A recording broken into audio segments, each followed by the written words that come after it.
Last one goes in. They're at the post. Off into Perryville. Cajun Brother broke very alertly. Nashville, as expected, right there, though, to the inside.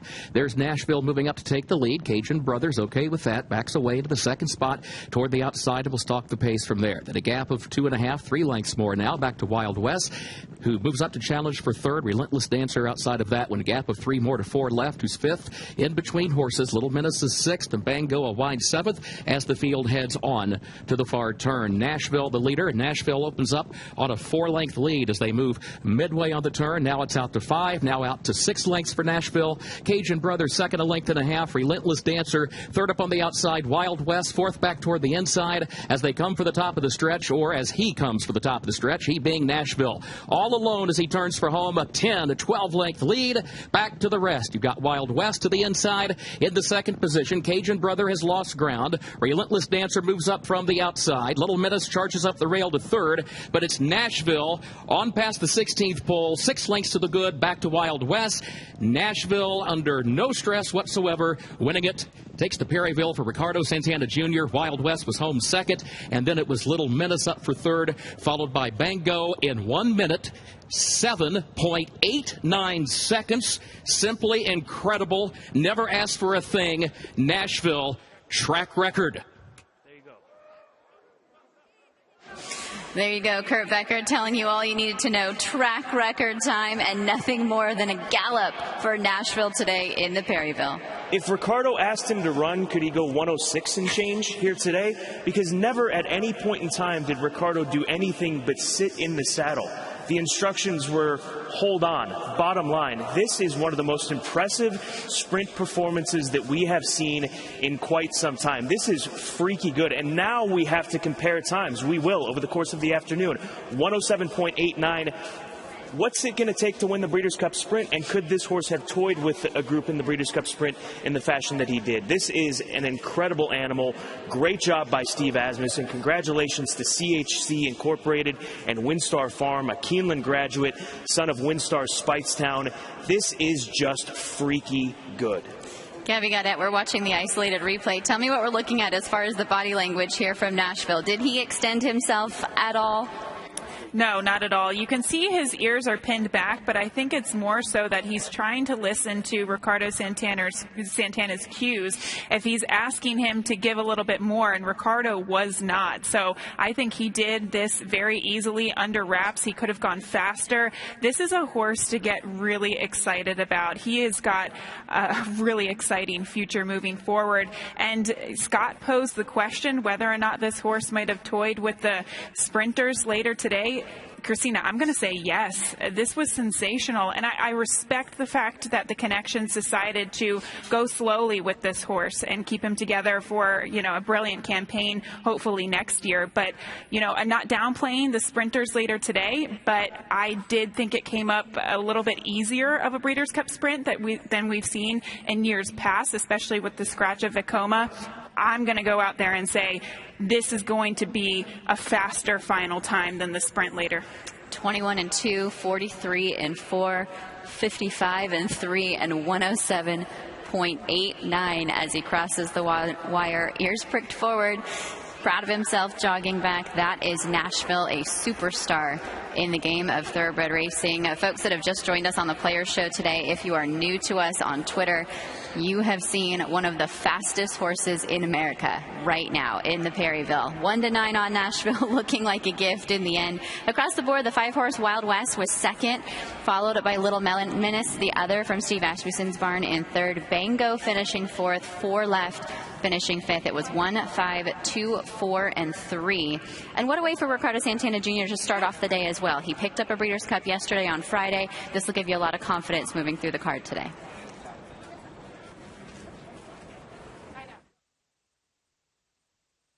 Becker has the live call. And they're off in the Qatar Fort Springs. There goes Rising Seas. Rising Seas right out running for the early lead. And now here comes 8 Noelmers down toward the inside, moving up to take the second position. Miss T2 is third. Bernie is fourth. Motivated Seller is fifth out in the center of the track. Anna's fast, sixth back toward the inside. Merneath is going to be wide to the far turn in the seventh position. Fair Maiden moves up to her inside between horses in eighth, and Wicked Whisper is ninth and last. The opening quarter is on the board, 21.91 seconds for that first quarter. 8 Noelmers down toward the inside, has put ahead in front. Now here comes Motivated Seller, going to swing to the outside of Rising Seas around the far turn. That's the three-way shuffle for the lead. Merneath is trying to pick up the leaders in fourth out in the center of the track. Rising Seas has the lead by 2 lengths. Motivated Seller is second. Merneath is third on the outside. 8 Noelmers drops back. Fair Maiden goes to fourth. Into the final furlong, Merneath is still trying. Rising Seas still there. Motivated Seller still fighting on. Motivated Seller ahead in front. Merneath runs at her from the outside. Motivated Seller and Merneath down to the line. Merneath gets up to win it by a neck for Luis Saez. Merneath with the victory here in the Fort Springs, 9-2 at post time as she strikes the front, wearing down the 10 Motivated Seller. Daughter of American Pharaoh doing it just like her daddy here at Keeneland Racecourse, and pulls off this victory as she's able to go with Motivated Seller and gets that victory. A very game effort from Rising Seas. And as far as the favorite, she was down on the inside of horses. She wasn't that sharp. They tried to settle from off the pace, but she just never had anything at the top of the stretch. She's back there trying to just stay in front of one horse, but in the end, it's Merneath, a filly that for the first time wins, or for the second time I should say, wins out of Southern California as she broke her maiden back in April at Oaklawn Park. 9 horse going to hold on for third, it looks like. The top two, the 7 and the 10. So 7, 10, 9 unofficial results here across the board for the Qatar Fort Springs. 9-2 for Merneath. The 10 ends up at 3-1 at post time. Highly Motivated, followed by the 9 Rising Springs at 40-1. Nearly springing the upset, but that will definitely help out your trifecta payout if you had it here. Isolated look at the replay, and Merneath crossing the wire for the third time in 8 career starts. The Hall of Famer Bob Baffert with a victory on Breeders' Cup Championship Saturday, and he very well could roll right into another one with Gamine in the filly and mare sprint up next. Yeah, she'll be the heavy favorite in our first of the World Championship races here this afternoon. And there's a good look at Merneath coming back with Luis Saez, back-to-back wins for this filly. And one of many fillies, like we've talked about, with horses at the age of 3 especially, you try to stretch them out, see what you've got. Obviously had the pedigree to think that she would be able to go on, but now they found a new dynamic with her that sprinting just might be her game. Merneath will wait to get her picture taken as she has made her way back here towards the winner's circle. Just a quick reminder about the TAA as well, the official aftercare partner of the Breeders' Cup this year. They were the sponsors of the marathon race yesterday on the undercard for the Breeders' Cup, also involved in many of the sponsorship roles of the races this afternoon. TAA finding those accredited aftercare alliances out there and handing off any of the money that has been raised or donated or pledged on behalf of many of the competing horses and owners here at this year's Breeders' Cup. One more look at Merneath. We'll wait for her to head into the winner's circle here, and there's a look. Again, big thanks to our friends. Last one moves into line. They are at the post. And they're off in the Breeders' Cup filly and mare sprint. Serengeti Empress and Gamine. These two have early speed as expected, right to the front, side by side, as they join up onto the backstretch on the main track now. And it is Serengeti Empress from the outside who has the lead by just over a length, opens up by a length and a half by 2. Gamine backs away second, Speech third, Venetian Harbor is in fourth. Gap of 3 more lengths, Come Dancing is in fifth. 6 more back of her to Sconson, who's in the 6th position. Bell's the 7th. Sally's Curlin, 8th and last, 21.77 seconds, the time for the opening quarter. Serengeti Empress leads at 3/4. 3/4 of a length onto the far turn, and Gamine goes second by a length. Then Speech, who's third by just a head, down to the inside of Venetian Harbor. That one now moves up, takes third by a neck. Come Dancing is fifth, still 6 lengths off the lead. Serengeti Empress in front, 3/4 of a length. Gamine second by 2. Speech is third to the inside. Venetian Harbor backs up to fourth. Come Dancing is in fifth. Bell's the one, still has a lot of work to do. 10 lengths off the lead. Serengeti Empress chased by Gamine, and here's Gamine striding forward on the outside of Serengeti Empress. Sconson goes third down toward the rail and is still 5 from the front. Gamine in the final furlong, now at the 16th pole. Gamine, John Velasquez rolling on home to win the Breeders' Cup Filly and Mare Sprint. All Gamine. Be a multiple horse photo for second, third, and fourth. The final time, 1 minute, 20.2 seconds. Track record. Smashing records today in a runaway freight train indeed. Gamine, untouchable in the Filly and Mare Sprint. She was good away from the gate, and Serengeti Empress, as we talked about, was just a touch quicker. But Johnny didn't panic. He kept her in the race, and then once he got her to the outside of Serengeti Empress, that was the biggest difference maker. He didn't get himself trapped down to the inside when you had other fast horses coming to the outside of her. It was a brilliant ride from one of the greatest jockeys of all time, and this is what we talked about. She just continues to pick up that momentum and sprints away from this group. This is a fantastic filly. Job well done to Bob Baffert, Michael Lund Peterson, the daughter of Into Mischief. She has crowned herself as the top female sprinter in 2020 following this performance. Open length victory for Gamine today. We're going to have to wait for them to examine the results of that photo to see who ends up second, third, and fourth in here. Serengeti Empress did what we expected her to do, and it was to make the lead at all costs. Went for it, wanted to establish that early tactical position. Unfortunately, hadn't lined up against a horse like this before she faded in the final furlong. And it's the difference, too, with having a horse that's this good late that can be as quick early with Gamine, right? With that stamina that she displayed and the ability to not to allow her to get comfortable on the front end. That was the difference maker, and Serengeti Empress does hold on for second, narrowly over Bell's the One, who checks in third. 2-7-9-5-3 across the board. Gamine, your winner at even money at post time. Serengeti Empress second, and also as the second choice in the wagering, 3-1. Bell's the One would follow. She would rally from off the pace, 6-1, checking in third, followed by Sconson at a big 28-1. And Come Dancing rounds out the super high 5 today, 11-1. Isolated look there at Gamine. Johnny Velasquez, as you mentioned, the Hall of Famer, he never panicked. He was able to adapt to that pace scenario. And Scott, she broke so fast, she almost went flat-footed for a second. It was as if that propulsion kind of sent her too quickly away from the starting gate. And it kind of threw Johnny forward a little bit in the saddle, where he had to just gather himself and get back into that saddle and back into that rhythm. And look at those internal fractions, too, for this Keeneland graduate, rather. 21-3, 44-1. 3/4 in 107-4. Not that much slower than what we saw from Nashville in that first race when he was geared down. I mean, this is what the Breeders' Cup does. It brings the best horses together. You have to lay it down and put together your best performance in order to come away and crown yourself a champion. And boy, did Gamine do that today, as she picks up her third Grade 1 victory at the age of 3. It's a couple winners already on the day for Into Mischief. I mean, how good is Into Mischief? We just keep seeing his name in these lines each and every race here. Well, so good. I believe Joe Politti said that that's where Serengeti Empress is going to be going over at Spendthrift Farm for a date with Into Mischief.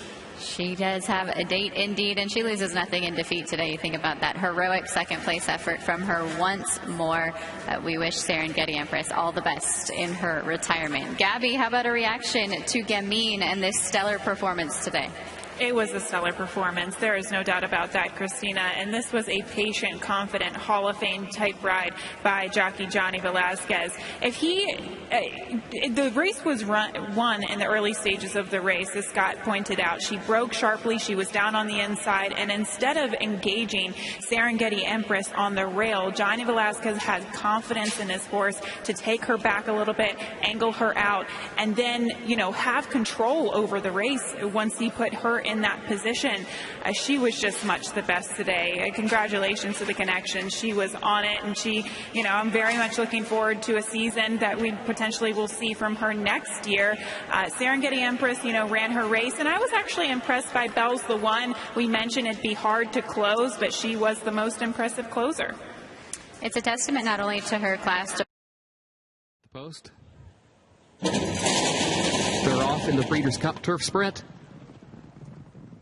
There's Bombard in between horses into Mystic, now a step quicker. Leinster moves up in the opening strides. Wildman Jack on the outside. Into Mystic to the lead down toward the inside. Wildman Jack second, Texas Wedge third. Leinster against the rail is fourth. Bombard fifth. Got Stormy is in sixth. Just Might seventh. Imprimus eighth down toward the inside. Extravagant Kid a wide ninth. Glass Slippers 10th. Front Run the Fed 11th. Alexandra 12th up on the outside. Big Runner 13th. And Wet Your Whistle last of the 14 into the far turn. Into Mystic. Leading Wildman Jack. Texas Wedge stacks up to the far outside in third. A length and a half separate the top three. They've opened up by 4 lengths back to Leinster, who is fourth down toward the inside. Got Stormy fifth on the outside. Off the far turn. Wildman Jack ahead in front. Texas Wedge on the outside. Into Mystic is there. Down toward the inside. Glass Slippers is running late toward the rail in fourth and looking for running room. Leinster then Got Stormy. Glass Slippers is coming through. Got Stormy on the outside. Late run from Extravagant Kid. Glass Slippers and Leinster 1-2 down to the line. Glass Slippers in front. Late charge for Wet Your Whistle. It is Glass Slippers to win the Breeders' Cup Turf Sprint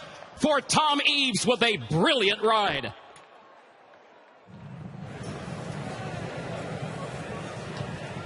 Cinderella has arrived for Europe. Glass Slippers getting Europe a win here in the Breeders' Cup Turf Sprint.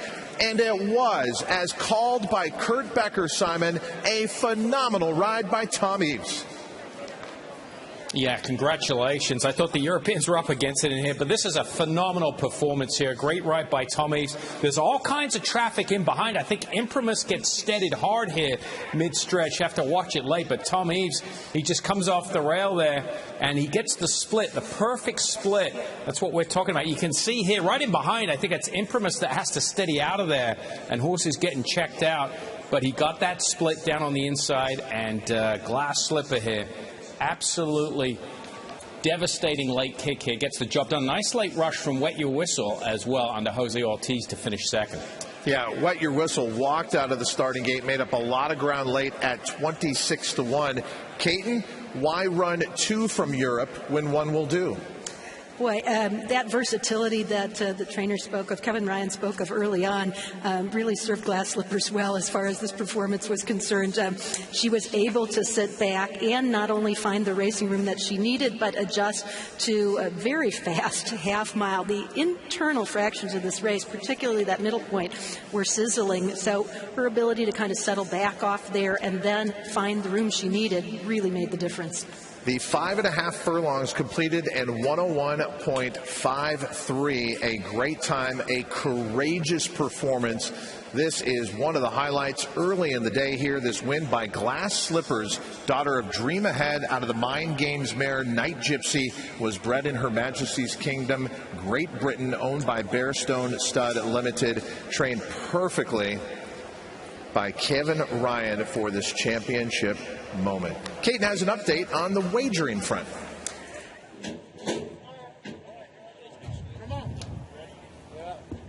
Last one moves into the line. First wire at the post.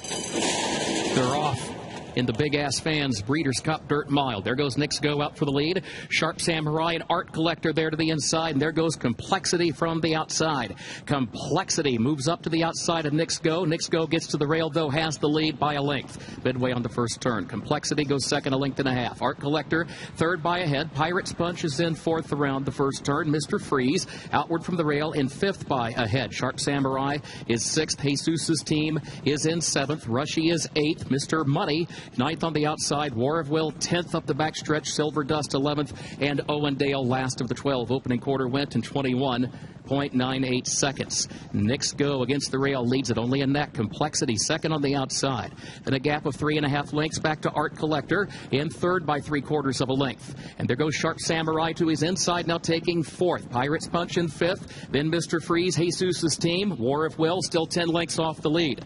Opening half mile went in 44.4.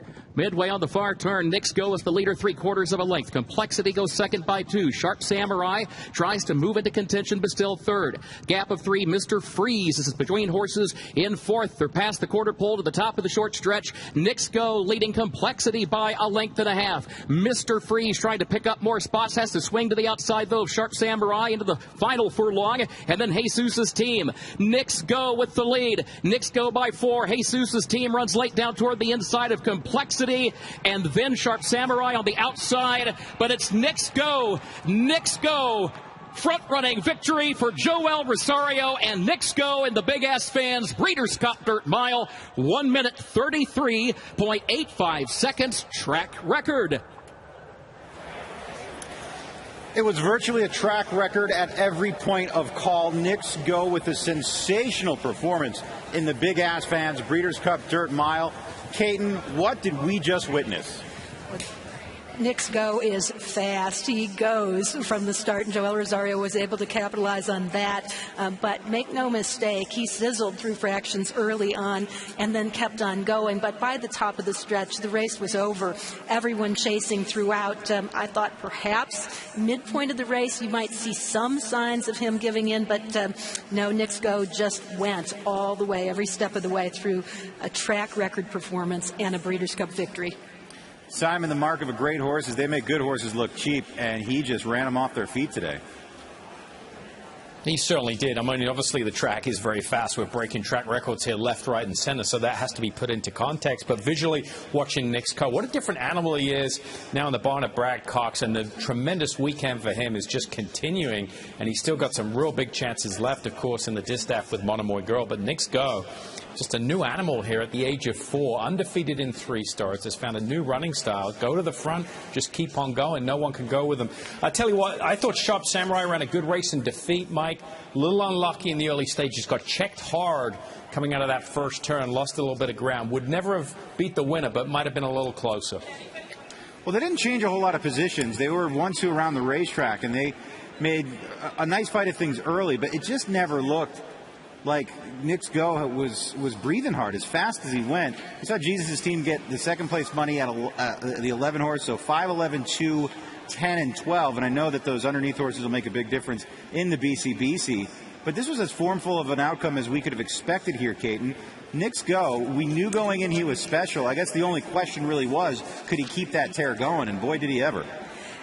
You know, part of the key to victory is that his high cruising speed and his ability to get into the race right off the bat. And the question was, could he do it against this level of competition? Would someone be able to hang with him? I will say Complexity was able to get away pretty nicely, but he did have to work from that outside post position. So positioning helping contribute just a little bit, but to go that fast at this level of competition and keep on going after such a performance last time out is really significant, and certainly a significant accomplishment for the Brad Cox barn with now their 3rd Breeders' Cup victory this weekend. Simon, you mentioned the track being fast. Earlier in the day when we saw Nashville set the track record, that was at 10:15 in the morning. And this track does tend to be a little bit tighter in the morning. But the day, it seems like it hasn't gotten any slower as it has gone on. And usually we see the track start to get a little more normal as we get later in the afternoon. But Knicks Go just set another track record here at a mile. Yeah, I mean, look, I think, we've got better horses as the day goes on. These are the elite horses in our game. But I think, it's not too hot. I mean, the weather is good there. And, they've got a lot of activity of it. There's plenty of races coming up, more races left. So I think the track is going to get maybe even a little faster or at least stay the same as the day goes on here. And that's what you have to put in context. We're all jumping up and down. I understand Nashville was very impressive in race number 1, but I had a feeling sometimes on these big days we see these fast tracks, and as the day's gone on, that's prevailed. But some very visually very impressive performances, and this was one of them. So Knicks Go going back to the winner's circle. It's been a big weekend thus far for Brad Cox, and he's far from done as he has Arklow coming up in the turf as well. We'll have more live racing here on Breeders' Cup Saturday. So Knicks Go with the victory here in the Big Ass Fans Dirt Mile. Think you can predict the FanDuel mile order finish? Pick the perfect final order for free. Your shot at $1 million. Head to breederscup.com/FanDuel right now And play. Last one moves into line. They're at the post. They're off. In the Maker's Mark Breeders' Cup Filly and Mare Turf, Starship Jubilee unseated the rider coming out of the gate. Starship Jubilee has unseated the rider. Mean Mary out for the lead. Here's Rushing Fall moving into second. Peaceful is away, running in third toward the inside. Mucho Unusual comes out fourth. Terrabellum is in fifth. There's Cayenne Pepper moving up a couple of spots from sixth. And Harvey's Little Goyle is seventh. Odaria is in eighth. Civil Union is in ninth as they head for the turn. Lady Prancelot is 10th. Sister Charlie is 11th. My Sister Nat is in 12th, right behind her into the turn. And Nay, Lady Nay, is at the back of the pack. Back up front, it is Cayenne Pepper who's gotten the lead and gets over to the rail and leads it by a length. Mean Mary second, 3/4 of a length. Rushing Fall third, a half length. Peaceful fourth to her inside. Terrabellum is in fifth. Then Mucho Unusual to the outside. Odaria and Harvey's Little Goyle. Opening quarter went in 23.5. The first half mile in 47.44 seconds. Cayenne Pepper the leader. Cayenne Pepper leads it by a half length. Mean Mary second between horses, 3/4 of a length. Rushing Fall center of the course is third, a half length. Peaceful. Then Odaria, who's looking for some running room toward the inside, moves up into fifth. Terrabellum is sixth. Mucho Unusual wide to the far turn in seventh. Harvey's Little Goyle has lost some ground in eighth. Civil Union is ninth. Lady Prancelot, Sister Charlie, My Sister Nat, Nay, Lady Nay at the back, and Mean Mary has taken the lead. And Rushing Fall has gone to second. Cayenne Pepper, though, is still there down toward the inside. A quarter mile to go. Mean Mary, Rushing Fall now 1-2 off the far turn. Odaria has to switch off the rail, is third, and still 3 lengths from the front pair, but coming on. Rushing Fall, Mean Mary. Odaria tries to join them. Lady Prancelot and Harvey's Little Goyle running late. Rushing Fall has the lead. Odaria is trying to draw alongside of her. It is Rushing Fall, Mean Mary, Odaria, Harvey's Little Goyle, Lady Prancelot. Here comes Odaria with another try on the outside of Rushing Fall. Odaria just would not quit and gets up to win it for Pierre-Charles Boudot. 1 minute 52.72 seconds, course record. Another course record, our fourth course record of the day, this time on the turf, as Odaria, the French-bred filly, just gets up over Rushing Fall. We do have to note that the number one Starship Jubilee in here did unseat her rider, Florent Giroux, at the start. She has been picked up by the outrider, and she seems to be just fine. We will give you, of course, any updates as we have them on her rider. But the number 11, Matt Odaria. Here's another look at this stretch. Mean Mary and Rushing Fall, it looked like they were having a little rematch duel up front for a while. Yeah, it's like the Diana all over again from August 23rd. And here comes your eventual winner, Odaria, down the center of the turf course. I mentioned in her last start, the Prix de l'Opera Longines at Longchamp, she got run down. This time, she did the running down. She kind of had the grinded-out win down the center of the turf course, and that is no easy task, grinding away at Rushing Fall and being able to get a mare who doesn't really know how to lose, 11 for 14 lifetime, and able to accomplish that. So, huge win, and this is a filly who's now won at 12-1, 47-1, beaten a length at 15-1, and another double-digit win for her in the filly and mare turf. Big run from the runner-up as well, the 9, Harvey's Little Goyle for Belmont, as we're going to ride along with the rider, Pierre-Charles Boudot, who's the winner on Odaria, the jockey cam. I love this, Matt, getting a chance to see what it's like riding a Breeders' Cup winner. Yeah, it's unbelievably cool, frightening for someone like me, but that's just great footage. It really is, and what a moment for the connections. And this is a filly. You think about it. I mean, you raced it at Longchamp. It's a little more than a month ago, and that was a tough race too. I mean, that was a grueling race. So to be able to run over a heavy course at 1.25 miles in France and give it your all and come up a little bit short, and then ship to the States, and 5 weeks later win a race like this, giving your all once again, but this time being on the right side. Amazing. And 17-1. I didn't realize the price was that high.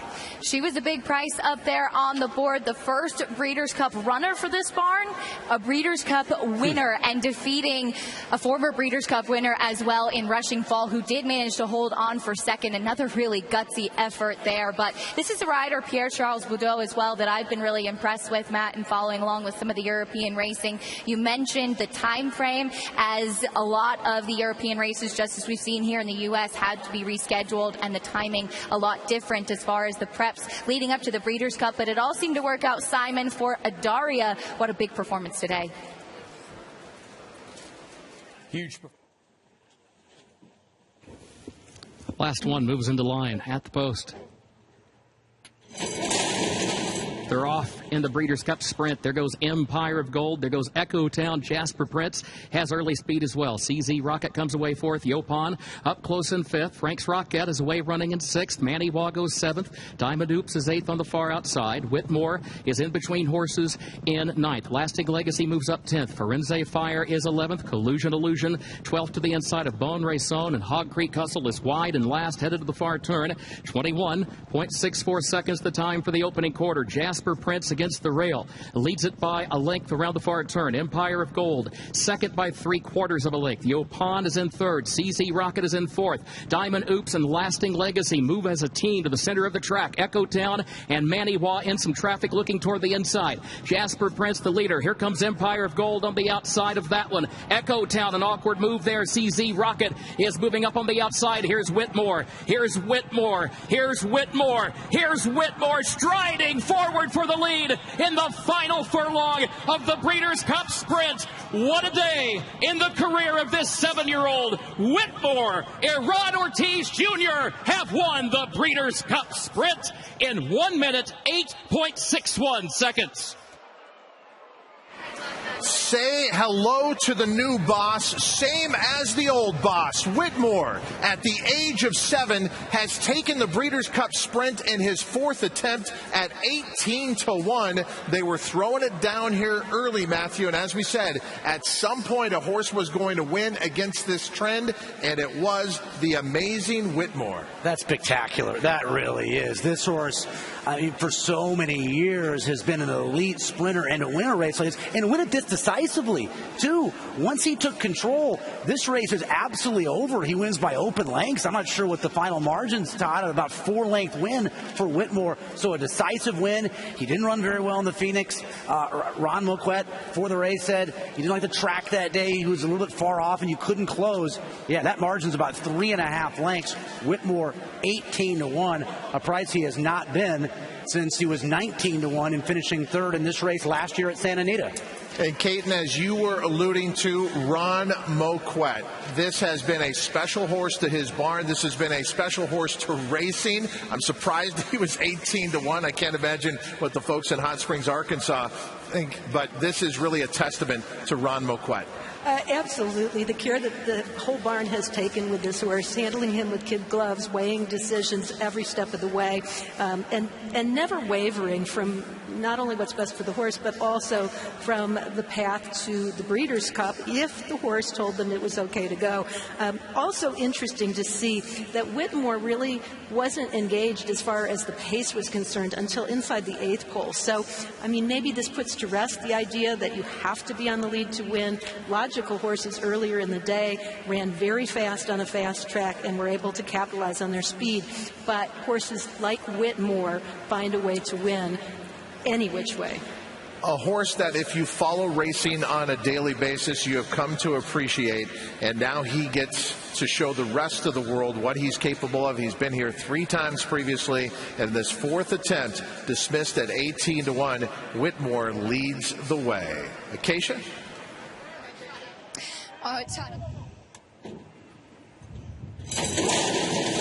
And they're off in the FanDuel Breeders' Cup Mile. There goes Halliday. Halliday goes right out for the early lead. Factor this as expected right there in the opening strides as well as they head for the first turn. Kamiko going to be up close down toward the inside in third. Casa Creed fourth. Ivar is away running in 5th position. Circus Maximus 6th down toward the inside around the first turn. Safe Voyage 7th in between horses, 1 lane off the rail. And then Lope Fernandez, who's 8th back toward the inside for a ground-saving trip. Reaching Bold 9th. March to the Arch is in 10th. Then comes Siskin down toward the inside, followed by Uni, who's next to last, and Digital Age is at the back for the move up the backstretch. It is Halliday who is the leader. The opening quarter went in 23.48 seconds. Halliday leads it by just over a length. Factor this, second 3/4 of a length. Kamiko third. Order of Australia is 4th up on the outside, within 3 lengths of the lead now. Circus Maximus 5th down toward the inside. Casa Creed and Ivar. The opening half mile went in 46.97 seconds. It is Halliday, the leader, by a length to the far turn. Factor this, second by 2. Kamiko third. Order of Australia fourth up on the outside. 4 lengths off the lead. Circus Maximus fifth. Ivar is sixth. Casa Creed is now back into the 7th position. March to the Arch is in 8th. Uni is still far back center of the course, a dozen lengths off the lead. Halliday is the leader. Kamiko to the inside. Circus Maximus coming from the outside. And then factor this in 4th. Kamiko needs room to the inside of Halliday. Here's Circus Maximus moving up in Order of Australia. Order of Australia has taken the lead in deep stretch. Circus Maximus still trying. Order of Australia looking for a huge upset here. Order of Australia gets that upset at 73-1 for Pierre-Charles Boudot, who's having quite a Breeders' Cup. Order of Australia draws in off the also eligible list, and it's as if over the course of this Breeders' Cup, people forget horses get in off the AEs. We just saw yesterday a 16 draw in at 74-1 and win. But with a moment like this, the biggest mile race we offer in America, Order of Australia, the pickup mount for Pierre-Charles Boudot, pulls off the biggest upset in this race, in a race that has seen big upsets over the years. Matthew, how did they pull this off at 73-1? Yeah, I don't know. And yesterday the story here was Brad Cox, and today it's Pierre-Charles Boudot, because a scintillating ride in the Filly and Mare Turf, right, to win that race with Adaria, running down Rushing Fall to win that race, I believe at 18-1, and now to top that and do it here. Also eligible, sneaks into the race as the biggest price on the board by far at 73-1, and hold off a great racehorse to win by a half length in Circus Maximus from down on the inside. Stunning result, and it's been all about Pierre-Charles Boudot on the grass today. Simon, Order of Australia you would describe as a stayer, so when he got the lead in this mile race, he wasn't going to relinquish it. No, he wasn't. That's the thing. He wasn't going to give it up. I mean, on form, he'd be tough to get to, regardless of whether he's an also eligible or not. But what about the performance of Aidan O'Brien? Winless in this race in his career, he runs first, second, and third. Order of Australia over Circus Maximus, over Lope Fernandez. An Aidan O'Brien trifecta here, topped with a 73-1 shot. Unbelievable. And think about this for just a moment. To put these odds in perspective, 73-1. The next biggest price in this field was 21-1. And your order of finish, your top 3 finishers here, 15-1-3. That is 73-1 over 11-1 over 18-1. Order of Australia, the son of Australia, out of the Danehill mare, Senna's Dream. And Danehill, we know, Simon, his progeny love a firm turf course. Some of that has at play here. I understand you can make the case about the form, but again, to come from one of the most powerful yards in all the world and then draw in like this, they came to play. Yeah, they certainly did. And just by showing up here, I think that's a vote of confidence. Look, I didn't pick him. I wasn't close to picking him. But the one thing we've seen, with Aidan O'Brien's horses, they run a lot. Maybe they're not always consistent, but they can rebound off poor performances like last time out. Clearly, there was an excuse. Maybe it was the soft ground. I don't know. But what an effort here this afternoon. The best domestic-based horse was Ivar, who finished 4th, and Uni completed the super high 5 there. And as we take a look at the complete order of finish posted now, the 4th place finisher Ivar, and then last year's winner Uni ends up 5th. It is 15, 1, 3, 11, and 12. And it is astonishing to think about Aidan O'Brien, who has supported this Breeders' Cup event so often, that this mile race is something that eluded him so many times, and it eludes him no more. And, Matt, it is an amazing gesture under these difficult times that Aidan O'Brien and Coolmore have backed this event. They have said the Breeders' Cup is important. Even if Aidan O'Brien couldn't make the trip, he made sure that his horses did. And so this is, again, a win like this, almost a good karma play here, because no one internationally has supported the Breeders' Cup like Aidan O'Brien and Coolmore. For years. And it's not just the turf racing. They want to come over here and win in the dirt, too. And they nearly have in terms of the Breeders' Cup Classic. Naomi Tucker reporting, just came over to the set, gave me some good information. Order of Australia, a half to Iridessa. Filly Mare Turf winner from a year ago. So can we get that before the race, though? Like, just, It's a good tidbit. Okay, it is good. It's a good tidbit. And she after did give the race. 3. She did give the 3. Finished third. Yeah. Who finished third at a huge price. God, you're I know, too but tough today. No, your expectations are high. Yeah. I loved your response. I was here yesterday. And we're going to be here for our next race coming up on this Breeders' Cup Saturday. Up next, we'll stay on the turf, and we'll be going. And coming up next, we will end up going to the main track, the Longines Breeders' Cup Distaff, one of the marquee matchups. Swiss Skydiver, the 3-year-old filly, taking matchups we've seen coming in to the Longines Breeders' Cup Distaff. It is now post time. Swiss Skydiver breaking from post 5. They're off in the Longines Breeders' Cup Distaff. There's Horologist between horses, along with Lady Kate, and Harvest Moon is up close. And there goes Ollie's Candy from the outside. Lady Kate has a narrow lead from Harvest Moon, who's right there to the inside, heading into the first turn. Those two in close quarters there. Lady Kate now starts to move by.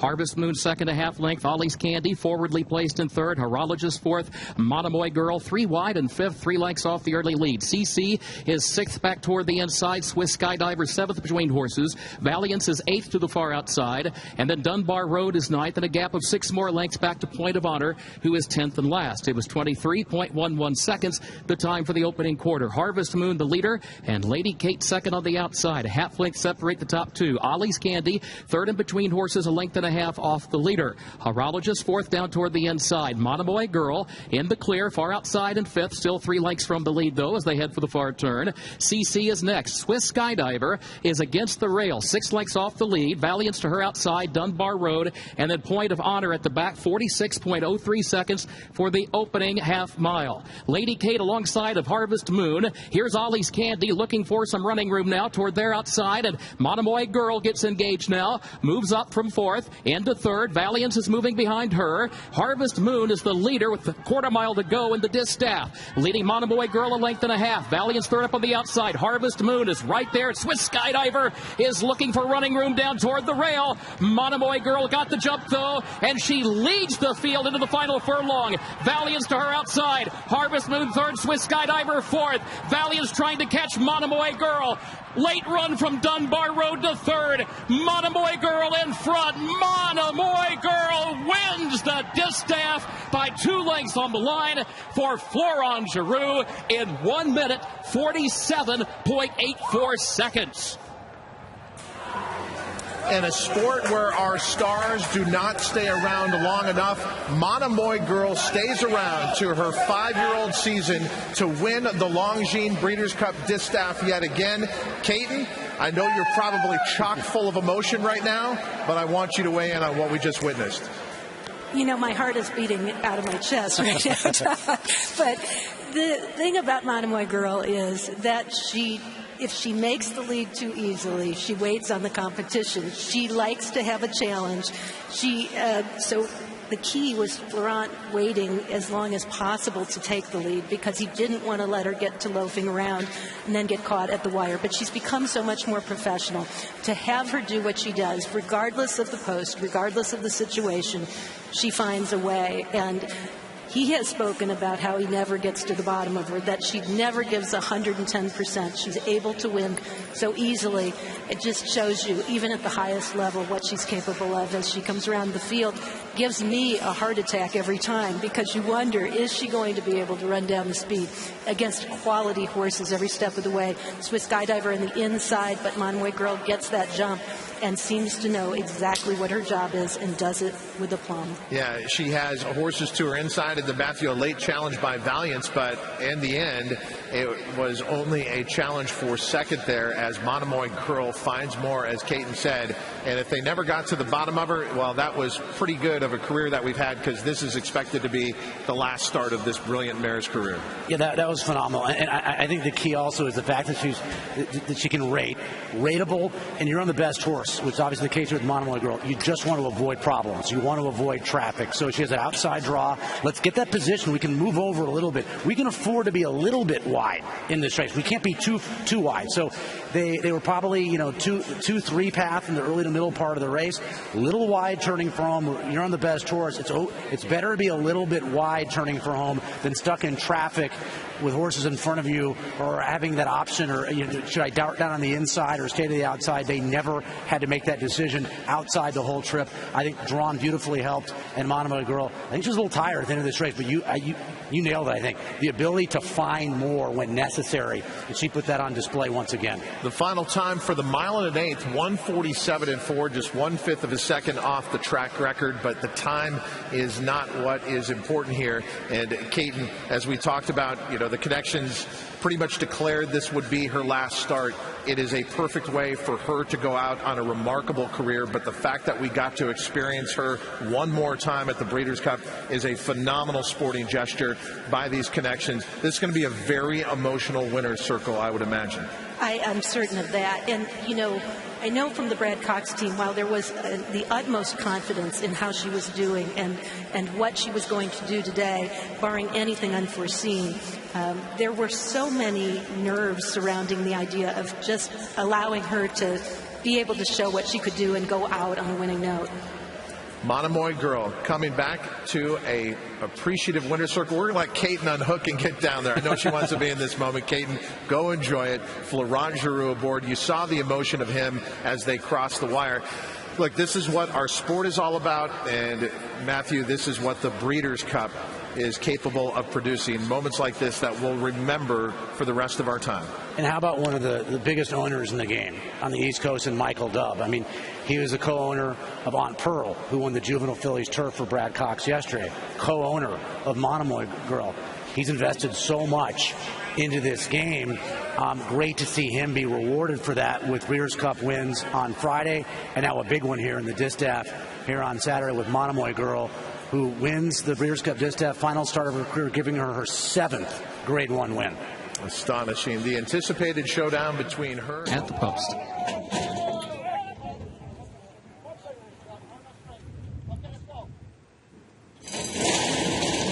And they're off in the Longines Breeders' Cup turf.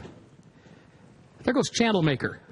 Channel Maker outrunning for the early lead. And United also is up close in the opening strides as well. Red King is there, and then Magical between horses and Arklow back toward the inside in the 5th position. Lord North comes away in 6th. Medaya 7th down toward the inside. Tarnawa is 8th. Danya is 9th early on, and Mogul is 10th and last as they move around that far turn for the first time. Channel Maker against the rail now leads the way. It is Channel Maker in front of United by a length and a half. 2 more back to Arklow just inside of Magical. Red King stacks up to their outside, and then Medaya back toward the rail, joined there by Lord North, who moves up alongside. Gap of 2 more lengths back to Tarnawa, then Danya, and Mogul is at the back. The opening quarter in 25.57 seconds. 1 circuit to go here in the Longines turf.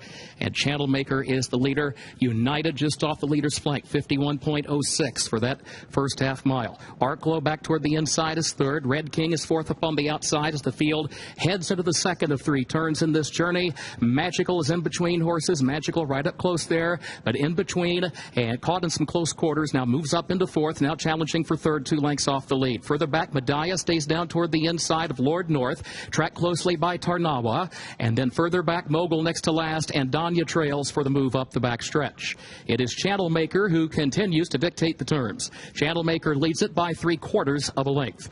And then United second on the outside a length, the Red King. Here's Arklow looking for running room 4th, down toward the inside, 2 lengths off the lead. Magical is still in 5th, still between horses at the entrance to the far turn. Lord North is next on the outside of Medaya. And then Mogul starting to work through some traffic in between horses, running 7 lengths from the front onto the turn. Tarnawa, Danya at the back, and Channel Maker to catch. Channel Maker leading United. Opens up, Channel Maker does, by 2.5 lengths. United put in an awkward step around the far turn, lost another length. Magical moves up on the outside. Arklow to the inside, Red King, then Tarnawa swings to the center of the course. Mogul still looking for some room down toward the inside. They've got to get Channel Maker. Let's see what Magical can do now. And then Arklow and Tarnawa. Tarnawa is running fast down the center of the course. Tarnawa past Magical, has caught Channel Maker. Tarnawa moves on by. Tarnawa and Colin Keene to win the Longines Turf. It's going to be close for second, either Magical or Channel Maker for that runner-up spot in 2 minutes 28.02 seconds. Dermot Weld breaking through in the Breeders' Cup.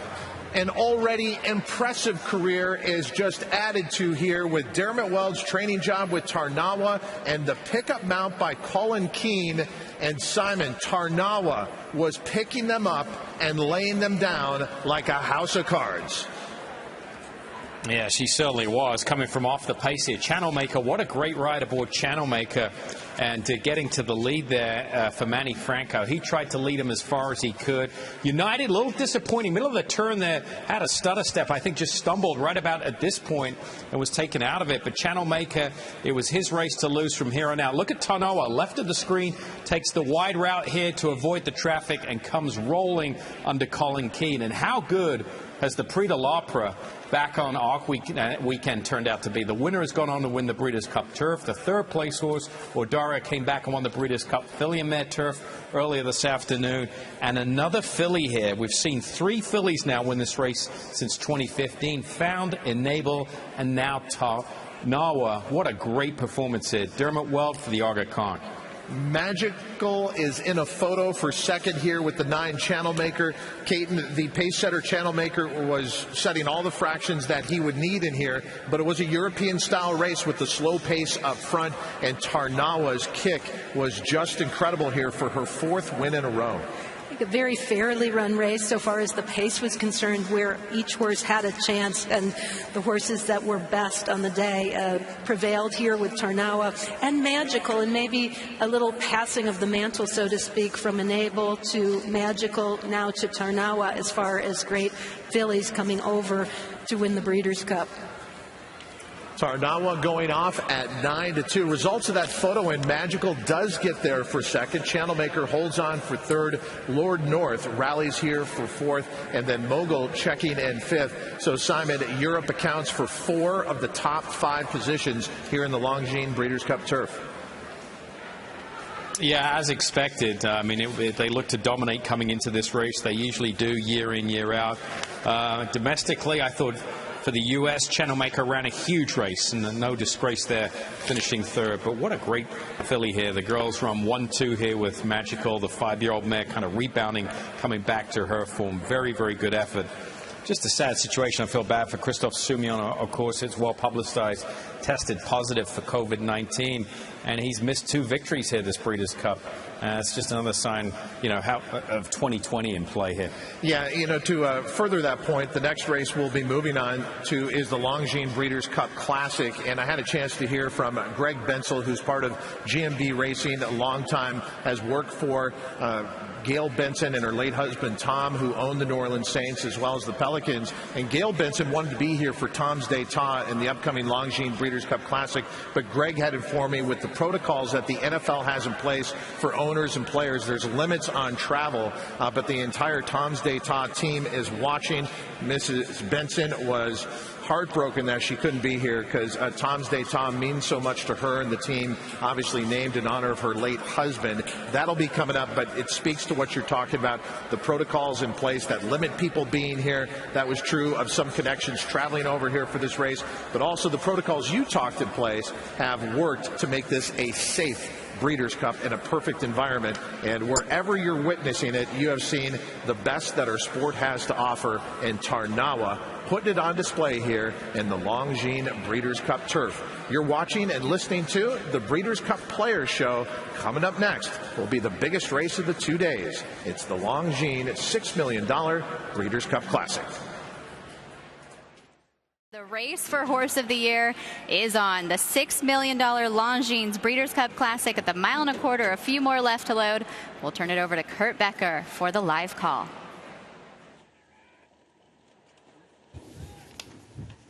Last one moves into line. They are at the post. They're off in the Longines Breeders' Cup Classic. There's Authentic and Maximum Security from the outside in the opening strides. Authentic moving forward, quickly clears the inside traffic and starts to angle down toward the rail with the lead. Maximum Security goes second. Tis the Law third. By My Standards is in fourth. Global Campaign is fifth. Improbable close up but wide in sixth into the first turn. Then a break of 5 more lengths. Tom's d'Etat, Title Ready, Tacitus, and Higher Power at the back. It is Authentic who shows the way. Authentic against the rail, leads it by 2 lengths. Maximum Security second a length.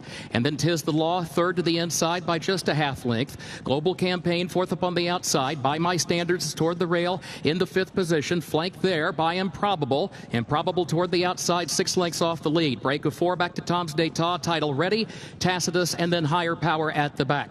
It is Authentic who shows the way up the backstretch at Keeneland in the Longines Breeders' Cup Classic. Authentic leads it by a length and a half to Maximum Security. Tis the Law, Global Campaign, and then Improbable. Global Campaign and Improbable start moving forward together as they reach the entrance of the far turn. By My Standards, still 5 lengths off the lead. Tacitus, Tom's d'Etat, Title Ready, Higher Power at the back as the field enters the final turn. And it is Authentic who continues to show the way. Global Campaign is right there at second, just off the leader's flank. Improbable moves up to third. Maximum Security is fourth and still 5 lengths from the lead and has lost ground around the far turn. Tis the Law is next, still 6 from the front, then Tacitus and Tom's d'Etat. Here comes Improbable to the outside, trying to chase down Authentic as they move into the stretch. Global Campaign is third. Maximum Security is in fourth. Tacitus, then Tis the Law. Authentic hanging tough in the final furlong and leads it by 2.5 lengths. Improbable, then Global Campaign, Tacitus, Tis the Law, all behind Authentic, who strides away in the Keeneland sunset for John Velasquez. Authentic has won the Longines Breeders' Cup Classic. An authentic classic, a gate-to-wire score under the Hall of Famer John Velasquez. Congratulations to the Connection, Spendthrift Farm, My Racehorse, all of the partners. What a celebration for Authentic here at Keeneland.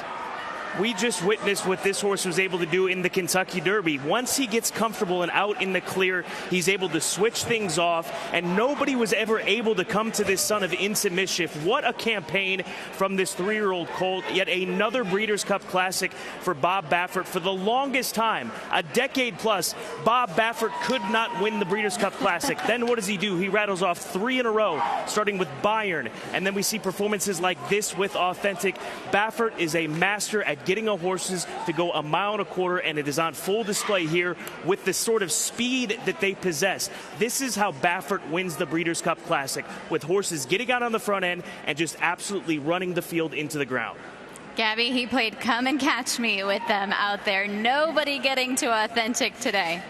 You're absolutely right, Christina. Once again, a Hall of Fame ride by Johnny Velasquez. I was surprised that nobody actually decided to go with him early, and it was kind of evolving in the first 16th of a mile going into the first turn, Christina. We saw Tis the Law actually break really sharply, and if you look closely, Manny Franco was looking to his right and seeing, judging who was going to go. Ultimately, he decided to take a hold of his horse going into the first turn, and that changed the dynamics of the race, whereas Authentic was able to control on the front end. But this is a superb horse, and we knew that we were in for a big performance, judging by how confident Bob Baffert was going into the Classic.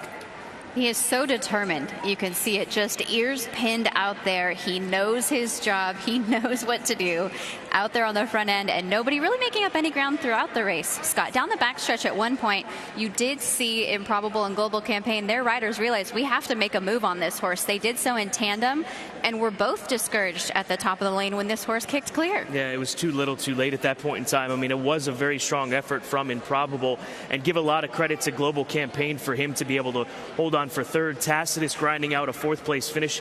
Maximum Security, he had every opportunity from the outside, but just was not good enough in the end here to go with Authentic. But what a performance in the shadows here in Lexington, Kentucky for this son of Into Mischief, Spendthrift Farm, MyRacehorse.com, Madacat Stables. What a journey this entire group has been on in 2020. This is what dreams are made of as far as in this sport. For a horse that broke his maiden at Del Mar last summer going 5/8 of a mile, he's really done nothing wrong. You look at his defeats. He lost to Honor AP in the Santa Anita Derby and was beaten by a wonderful filly in Swiss Skydiver in a masterfully ridden race by Robbie Alvarado in the Preakness Stakes, and Johnny Velasquez just never gave them a chance.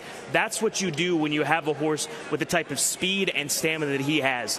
Just go out there and play catch me if you can, and they could not here today. Cheers to the breeder, Peter E. Blum Thoroughbreds LLC. Congratulations, Mr. Blum. You have bred a Kentucky Derby winner, a Breeders' Cup Classic winner. Congratulations to his owners as he is going to jog back to get his picture taken today. It was a marquee moment when he won the Kentucky Derby as far as horse ownership goes. We've talked about that quite a bit with My Racehorse, with Spendthrift Farm, with their partnership with the 5,000 plus people that are included as owners of Authentic. And this again is another pivotal moment in this game moving forward as far as an opportunity to become a part of it, to play in the big leagues, to attract more fans to horse racing. And B. Wayne Hughes, you've got to give him a lot of credit. He was always forward-thinking. He's a man that has built an empire by being forward-thinking, and he's part of this and MyRacehorse.com. Just looking here at now Baffert's 4 wins in the Breeders' Cup Classic. Bayern, a late developing 3-year-old. American Pharaoh, different class, different level, right? Arrogate, late developing 3-year-old, wins the Breeders' Cup Classic. Same here. He was good early, but as Bob has said, if the Kentucky Derby's maybe early May, it wouldn't have been his time. He had Nadal, he had Charlatan. Unfortunately, we didn't see Nadal after his win in the Arkansas Derby, but Bob has created a knack in pinpointing these horses that will develop and get better at the age of 3, and that's how he swoops in and wins the Breeders' Cup Classic. Son of Into Mischief, Authentic, making his way back here to a very happy group of owners. And you mentioned B. Wayne Hughes. He was unable to be at the Kentucky Derby this year. I'm just looking in to the winner's circle. He is here today for this, and what a special moment. He did allow this horse to run in the silks of My Racehorse in the Kentucky Derby. I thought that was a very sporting gesture, but for him to be here in his home in Kentucky to welcome this son of his Into Mischief into the winner's circle, what a moment for a man that has given so much to this game, and in turn with this horse specifically paying it forward for potentially generations to come. You would think so, absolutely, because he's going to have a home over at Spendthrift Farm once he wraps up his racing career. And by all accounts and the discussions that we've had with these connections, it does seem as though that is the plan, to run him at the age of 4. And for Johnny Velasquez, a man that's won 16 Breeders' Cup races, now 17 with Gamine, 18 with the Breeders' Cup Classic. This is his first Breeders' Cup Classic victory, so congratulations to him. He picked up his second Kentucky Derby this year with Authentic, now his first Breeders' Cup Classic with Authentic here at Keeneland Racecourse. The garland of flowers draped over Authentic. He does get a little touchy with that. We'll see how he handles it today. Very excited out there on track. We're looking at the prices right now. Authentic at 4-1. He returns $10.40. Keeneland grad trifecta, improbable second at 7-2 for Bob Baffert. Global Campaign running the race of his career today. Javier Castellano aboard. He checks in third at 25-1. It was 9-8-7 across the board. Those your official results of this year's Breeders' Cup Classic. We're just getting ready to welcome Authentic into the winner's circle momentarily here. Let's go to Kurt Becker.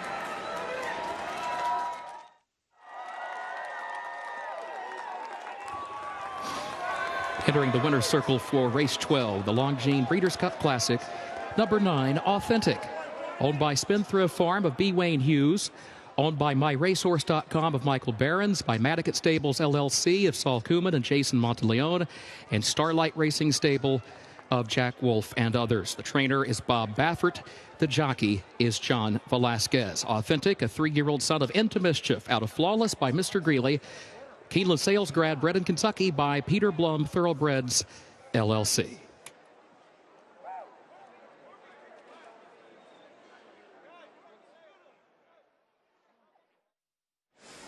Official results and order of finish brought to us by Trackus here. You can see with regard to the results there, Authentic, Improbable, Global Campaign, Tacitus, Maximum Security, Tis the Law, Title Ready, By My Standards, Tom's Tata, and Higher Power. It was really difficult to make up ground today on this horse. He kind of dragged them out there along the front end and never gave him a chance. And what's most impressive about this victory, look at that final quarter time. Nobody ran a faster final quarter than Authentic, which means he was going away from them while they were chasing him. He had so much left in the tank going a mile and a quarter, and we can now put to bed any question that Into Mischief, the stallion, can get mile and a quarter type horses. That was so long the discussion. There's always that question mark around these stallions. Tappet was one of those for many years, but he's put that to rest. We saw it yesterday with Essential Quality, a horse that looks like he's only going to get better moving forward. But that is why Into Mischief is at the top of the game as far as here at Spendthrift Farm in Central Kentucky, and the most coveted stallion that we have here in the Central Kentucky area. Yeah, it was the subject with Into Mischief himself for a while. He is son of Harlan's Holiday. They started talking about that in his own brief career, but he was just so electric on track, and he has become, as you say, one of the leading sires in all of the U.S. Into Mischief, the sire of this Authentic Classic winner today. Authentic now 6 for 8 lifetime, boosting those lifetime earnings quite a bit with the better share of this $6 million purse today. He came in with over $3 million in the bank. Authentic, the winner of the Classic.